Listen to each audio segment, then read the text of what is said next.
Okay, so in order to turn on your tablet, you need to press the button on the left hand side at the top. Then the button next to it will be volume up and the other button will be volume down. So just make sure that you pick the big power button. It'll take around 3 to 5 seconds before the tablet recognizes that you've turned it on. So it might take a little while to load, and it will load up with the Apex English tab. Okay, so once your tablet is set up, it will then bring you to your home screen. The tablet is set up in the same way as an Android phone. So you'll see at the bottom, you have a square button. This will show you all of your tabs. If you press the square button again, it'll bring you back to the home screen. The circle button is to get you back to the home screen, and the back button is just back.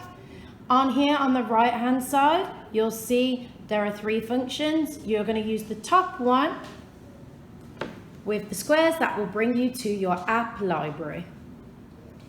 Once you open your app library, to get onto the 4.0 classroom, you will press Apex Tutor and you will be introduced with this screen. Now, when you are prepping for your class, you'll always use your login. So for today, we'll use the training login. So you'll type in your login. To get up the keyboard, you press and it'll come up like this. The arrow down the bottom will get rid of your keyboard. The arrow on the right will confirm. So just type in your LMS account and the password is always 999 and then press confirm. This will bring you to the home screen for the class materials. So the first thing we'll go over is how to prepare for a class. So all you need to look at on how to prepare for a class is the bookshelf. So you'll go straight to the bookshelf. When you first try and do this, your bookshelf will be completely empty. So you won't have all of these books the same as me. It will be completely empty. To add a new textbook, you press the button over here that says add a new textbook and wait for the library to load. The first thing you need to do is add a new textbook. When you add a textbook, you will only have access to the book that you are teaching. So if you are teaching a PAR class, you will only have access to PAR books. If you're teaching Birdie, you'll only have access to the Birdie books. So for now, I just want to show you how to add them.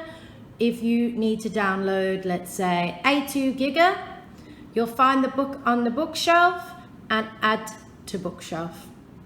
There you go, and it will then be back on your home screen bookshelf and you can access the lessons as you need.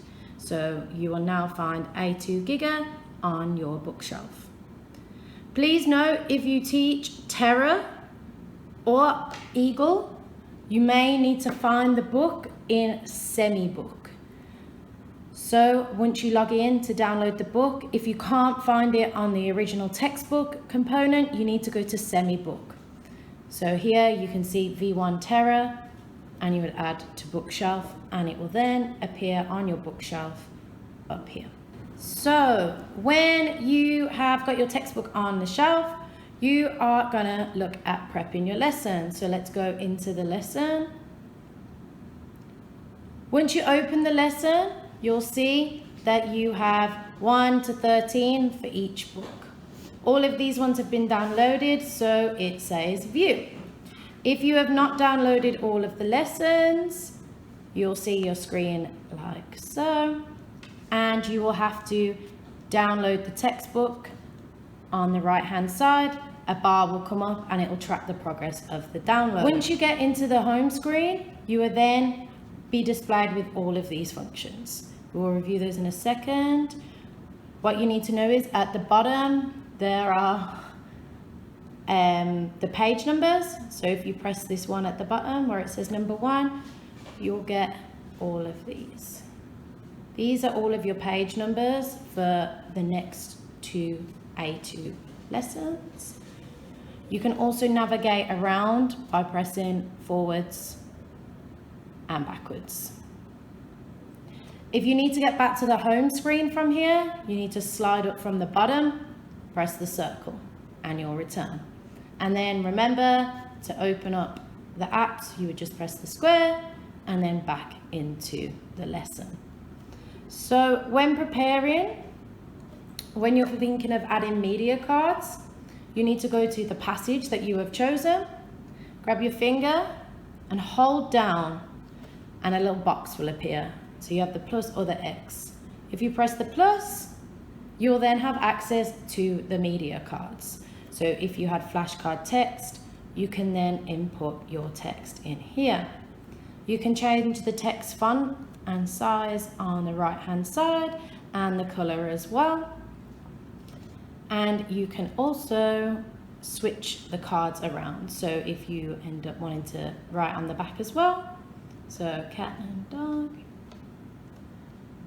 you will then have this media card added. Once you've completed one media card and you want another one, you will just press this button down here, add media card. So for a short answer card, you would just input the question that you would like to ask the students. For the multiple choice, again, you will write the question at the top and input the answers here. The multiple choice will never let you select which one is correct. It will also allow you to only put true or false, so you can have 2 boxes instead of 6 if you would like to do that within your lesson. The last card that you will use the most is the image, and you'll see the image media card is a little bit different. You need to select your image from your gallery. Let's have this one. And then you'll press save and add it to your card. You can then write text on the back of your card. And the last one is the drawing card. You can add this in, and again, there's a cool little function of add a background. And if you add a background, you can choose a picture from your gallery, insert it, and then the students can draw on the top of it. So this means when the students go to class, this is what they'll have access to. Once you've picked all of the media cards you would like to have, you can press save. If you have not filled in the answers for any of them, if you haven't filled in the text for any of them, it will tell you that there is an error. So for number 2, I hadn't put in any question, so I would then be able to add in a question, and then it will let me save. Alternatively, you can delete the card by pressing this button here. You can also switch the media cards around. If you've decided that you would like this picture page to come first, switch with previous card or switch with next card, and you can move them around. You can also, again, on the images, switch the back to the front. So the first thing they get displayed to is text, and then after that they get displayed to the picture. So once you have all of your images ready, you press save. You do not need to put a title to the media cards, but if it's going to help with planning, you could just put in for this brain break what the name of the topic was and press confirm. The media cards will then wait here in the corner for you for your lesson. In order to access the images from your gallery to insert into the media cards, you're going to have to go to Google Chrome and download the image. So if you slide up out of the app, go on to Chrome, you'll find Chrome here in your app library. So you'll be able to find that on the app library. Then you'll go into Chrome, and whatever you want the picture to be of, you will then search it and download the image. So you'll pick an image and download. Save image, hold it down, save image. This will then download and then be in your library forever. If you have an image that when you add it into your media cards is really small, the best thing that you can do is you can screenshot the picture and then crop it. So if this image was small, you would hold the power button and the volume down button, press, and it will take a screenshot for you. You can then crop that image in your gallery and insert it to the image on the media card.